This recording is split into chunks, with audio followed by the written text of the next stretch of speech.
കടമില്ലാത്തവരാരാ നമ്മളെ കൂട്ടത്തിലുള്ളത്? എല്ലാവർക്കും കടമുണ്ട്.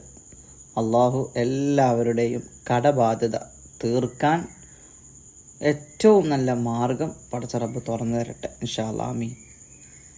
ഇന്നത്തെ വീഡിയോ കടം എങ്ങനെ തീർക്കാം. നമ്മളെ ജീവിതത്തിൽ അനുഭവിച്ചുകൊണ്ടിരിക്കുന്ന സാമ്പത്തിക പ്രതിസന്ധി, ഒരുപാട് കടങ്ങൾ, ഇതിൽ നിന്ന് നമുക്ക് എങ്ങനെ കരകയറാം എന്ന് പറയുന്ന ഒരു വീഡിയോ ആണ് ഇൻഷാ അല്ലാഹ് ഞാൻ പറയാൻ പോകുന്നത്.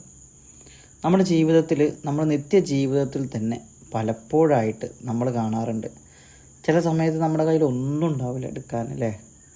ഒരുപാട് കടങ്ങളുണ്ടാവും. വീട് വെച്ച കടം, മക്കളെ കെട്ടിച്ച കടം, ഏതായിരുന്നാലും കടം വീടാൻ പറ്റിയ, അല്ലെങ്കിൽ കടം വീട്ടാൻ തുറന്നു കിട്ടുന്ന ഏറ്റവും വലിയ ഒരു ഹൈറായ മാർഗം, അതിന് വേണ്ടിയിട്ടാണ് ഇന്ന് നമ്മൾ അമൽ ചെയ്യുന്നത്. തമ്പലേ നിങ്ങളൊക്കെ ശ്രദ്ധിച്ചിട്ടുണ്ടാവും, 11 രൂപ കൊണ്ടുള്ള അമലാണ്. ഇൻഷാ അല്ലാഹ് ഈ അമൽ ചെയ്യുന്നതിന് മുമ്പ് നിങ്ങളോട് എനിക്ക് വളരെ സ്നേഹത്തോടെ പറയാനുള്ളത്, നമ്മൾ ഓരോ വീഡിയോസും കാണുമ്പോൾ നമുക്കത് ഉപകാരപ്പെട്ടിട്ടില്ലെങ്കിലും മറ്റുള്ളവർക്ക് അത് ഉപകാരപ്പെട്ടേക്കാം.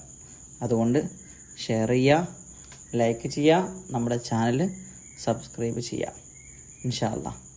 അപ്പോൾ എത്ര വലിയ കടമായിക്കോട്ടെ, കടം വീട്ടാൻ പറ്റിയ ഒരു മാർഗം നമുക്ക് തുറക്കണം, അല്ലേ? ഈ അമൽ ചെയ്തത് കൊണ്ട് മാത്രം വെറുതെ ഇങ്ങനെ പൈസ വരുമോ? അങ്ങനെ പ്രതീക്ഷിക്കരുത് കേട്ടോ.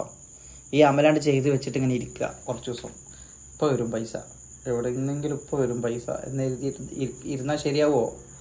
അങ്ങനെ ഇരുന്നിട്ട് കാര്യമില്ല. അമൽ ചെയ്യുന്നതോടൊപ്പം ഖൈറിൻ്റെ ഒരു മാർഗം നമുക്ക് തുറന്ന് വന്നാൽ ആ ഒരു മാർഗം കയറി പിടിച്ച് നമ്മൾ കടം വീട്ടാനുള്ള മാർഗങ്ങൾ കണ്ടെത്തിക്കൊള്ളണം. ഒരു മാർഗം റബ്ബ് നമ്മളെ മുന്നിലിട്ട് തരും, അതിൽ പിടിച്ച് കയറിക്കൊള്ളണം ഇൻഷാ അല്ലാഹ്. അപ്പോൾ വെള്ളിയാഴ്ച അസറിന് ശേഷമാണ് ഈ അമൽ ചെയ്യേണ്ടത്. ഒരു 11 രൂപ, നമുക്ക് ആവശ്യമായ സാധനങ്ങൾ ഒരു 11 രൂപ എടുക്കുക. 11 രൂപ എടുക്കുമ്പോൾ നോട്ട് വേണ്ട, ചില്ലറയാണ് നല്ലത്. ഒരു ചില്ലറ 11 രൂപ എടുത്ത് അതൊരു വെള്ള തുണിയിൽ വെക്കുക. നല്ല അത്തറൊക്കെ പൂശി നല്ല സുഗന്ധം കൊണ്ട് ദ്രവ്യമാക്കപ്പെട്ട ഒരു തുണി എടുക്കുക. ആ തുണിയിൽ എന്ത് ചെയ്യാം, നിങ്ങൾ ഈ പൈസ വെച്ചിട്ട് എന്ത് ചെയ്യാം, അതിലേക്ക് ഞാൻ ഈ പറയുന്ന പോലെ ഒരു 11 സ്വലാത്ത്, അമൽ ചെയ്യുന്നതിന് മുമ്പ് 11 സ്വലാത്ത് നല്ല ഇഖ്ലാസിൽ ചൊല്ലി ഊതുക. അതുപോലെ തന്നെ സൂറത്തുൽ വാഖിയയിലെ, എല്ലാവർക്കും അറിയാം സൂറത്തുൽ വാഖിയ ദാരിദ്ര്യം നീങ്ങാനുള്ള സൂറത്താണ്. ആ സൂറത്തുൽ വാഖിയയിലെ ആയത്ത് 33-ാമത്തെ ആയത്ത്, ഏതാണ് 33-ാമത്തെ ആയത്ത്? ലാ മഖ്തുഅത്തിൻ വലാ മംനുഅ എന്നുള്ള ആയത്താണത്. ആ ആയത്തിന് എന്ത് ചെയ്യുക, 111 തവണ മന്ത്രിക്കുക. 111 തവണ ഈ ആയത്ത് എന്ത് ചെയ്യാം, 111 തവണ ഈ ആയത്ത് ഓതിയിട്ട് ഇതിലൂതുക. അതേപോലെ തന്നെ യാ വഹാബ് യാ അള്ളാഹ് എന്നുള്ളത് 111 തവണ. ഇത്രേ ഉള്ളൂ, വളരെ സിമ്പിൾ. നമ്മൾ വെള്ളത്തുണി എടുത്തു, പൈസ എടുത്ത് അതിൽ വെച്ചു, അതിലേക്ക് നമ്മൾ 11 സ്വലാത്ത് ചൊല്ലി ശേഷം ഞാൻ ഈ പറയുന്ന സൂറത്തുൽ വാഖിയയിലെ 33-ാമത്തെ ആയത്ത്, ലാ മഖ്തുഅത്തിൻ വലാ മംനുഅ എന്ന് പറയുന്ന ആയത്ത് 111 തവണ അത് മന്ത്രിക്കുന്നു, അതിലൂതുന്നു. ശേഷം 111 തവണ യാ വഹാബു യാ അള്ളാഹ് യാ വഹാബു യാ അള്ളാഹ്. ഇത്രയും ചൊല്ലിയിട്ട് നിങ്ങൾ ഈ പൈസ വെച്ച തുണി നന്നായിട്ടൊന്ന് പൊതിഞ്ഞ് വൃത്തിയിൽ പൊതിഞ്ഞിട്ട് ഒന്നൊക്കെ നമ്മൾ കിടക്കുന്ന തലയണയുടെ അടിയിൽ വെക്കുക. അല്ലെങ്കിൽ നിങ്ങൾ എന്ത് ചെയ്യാം, നമ്മൾ പൈസ വെക്കുന്ന സ്ഥലത്ത് വെക്കാം. 7 ദിവസം ഇതൊന്നും തുടർച്ചയായിട്ട് ചെയ്യാം. 7 ദിവസം 11 റുപ്യ പുതിയത് എടുക്കണ്ട. ഈ എടുത്ത് വെച്ച് തന്നെ നമ്മൾ ഒരു ദിവസം ചെയ്തു, പിറ്റേ ദിവസം തന്നെ ഈ പൈസ തന്നെ എടുക്കുക. അതിൻ്റെ തുണി കെട്ട് തുറന്നിട്ട് അതെടുത്ത് വെച്ചിട്ട് നമ്മൾ എന്ത് ചെയ്യുക, ഈ പറഞ്ഞ് വീണ്ടും മന്ത്രിക്കുക, എന്നിട്ട് വീണ്ടും കെട്ടിയിട്ട് എടുത്ത് വെക്കുക. ഇങ്ങനെ 7 ദിവസം ചെയ്യാം. ഇൻഷാ അല്ലാഹ് എന്തെങ്കിലും ഒരു മാർഗം റബ്ബ് തുറന്നു തരും, ഒരു സംശയമില്ല.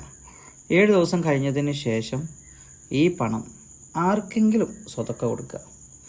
നമ്മളെ വീട്ടിലുള്ള അയൽവാസിക്കോ അല്ലെങ്കിൽ ദാരിദ്ര്യത്തിൽ കഴിയുന്ന ഏതെങ്കിലും ഒരാളെ കണ്ടെത്തി ആ 11 റുപ്യ സ്വതക്ക കൊടുക്കാം. ഇനി 11 രൂപ കൊടുക്കാൻ നിങ്ങൾക്ക് മടിയുണ്ടെങ്കിൽ ഒരു 100 രൂപ അതിന് കൂടെ കൂട്ടിയിട്ട് 111 രൂപയ്ക്കാക്കിയിട്ട് കൊടുക്കാം. ഇൻഷാ അല്ലാഹ്. അള്ളാഹു നമ്മുടെ കടങ്ങളൊക്കെ വീട്ടി തരട്ടെ.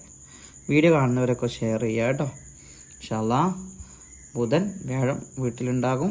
നേരിട്ട് കാണാൻ ആഗ്രഹിക്കുന്നവർ, ചികിത്സയ്ക്ക് വരുന്നവർക്ക് ബുധനാഴ്ചയും വ്യാഴാഴ്ചയും വരാം ഇൻഷാ അല്ലാഹ്.